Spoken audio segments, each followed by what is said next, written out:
Di sebuah padang pasir yang tandus, matahari bersinar begitu terik. Angin gurun berhembus kering, membawa debu-debu halus yang menari di udara. Hari itu, langkah seorang wanita berjalan pelan. Pakaiannya sederhana, wajahnya lelah, hidupnya tidak mudah. Sebagian orang memandangnya rendah. Sebagian orang bahkan tak mau menyapanya.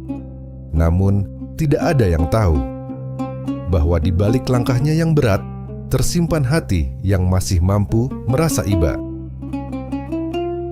Wanita itu kehausan, kerongkongannya kering, tubuhnya lemah. Di kejauhan, ia melihat sebuah sumur tua. Sumur itu dalam, dikelilingi batu-batu kasar.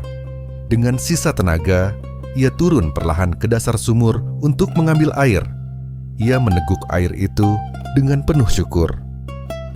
Air yang terasa seperti kehidupan. Setelah puas minum, ia naik kembali ke atas. Namun ketika sampai di bibir sumur, ia mendengar suara lirih. Guk, guk. Seekor anjing kurus berdiri tak jauh dari sana. Lidahnya terjulur panjang, matanya sayu. Tubuhnya gemetar karena haus yang luar biasa. Anjing itu menjilat tanah yang lembab, berharap menemukan setetes air. Wanita itu terdiam. Ia tahu bagaimana rasanya haus. Baru saja ia merasakannya. Hatinya bergetar. Aku sendiri lelah. Aku hampir tak punya tenaga. Siapa peduli pada anjing ini? Bukankah ia makhluk Allah juga? Bukankah rasa hausnya sama seperti hausku tadi?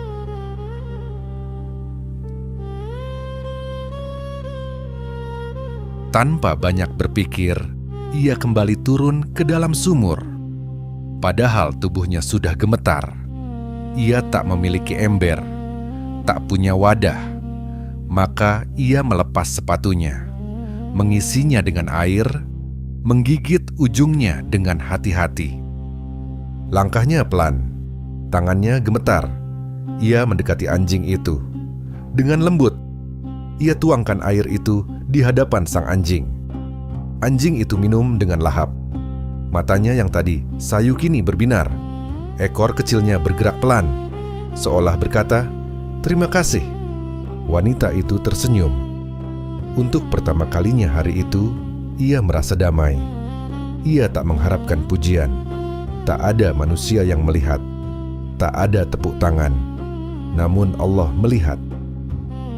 Rasulullah Shallallahu Alaihi Wasallam pernah mengisahkan bahwa wanita itu adalah wanita yang penuh dosa dalam hidupnya. Manusia mungkin mencatat keburukannya, tetapi Allah melihat satu kebaikan yang tulus. Karena satu tindakan kasih sayang itu, Allah mengampuninya dan memasukkannya ke dalam surga. Subhanallah. Pelajaran besar dari kisah ini, jangan remehkan kebaikan sekecil apapun. Jangan merasa dosa kita terlalu besar untuk diampuni. Kasih sayang kepada makhluk Allah adalah jalan menuju rahmat-Nya. Bahkan seekor anjing bisa menjadi sebab surga. Bayangkan, jika satu tegukan air saja bisa mengantarkan surga, bagaimana dengan hati yang setiap hari penuh kasih? Mungkin kita bukan orang sempurna. Mungkin masa lalu kita penuh noda. Namun pintu rahmat Allah tak pernah tertutup. Karena di sisi Allah, yang dinilai bukan hanya masa lalu, tetapi ketulusan hati saat berbuat baik. Semoga kisah ini menggetarkan hati kita dan menjadikan kita manusia yang lebih lembut. Amin.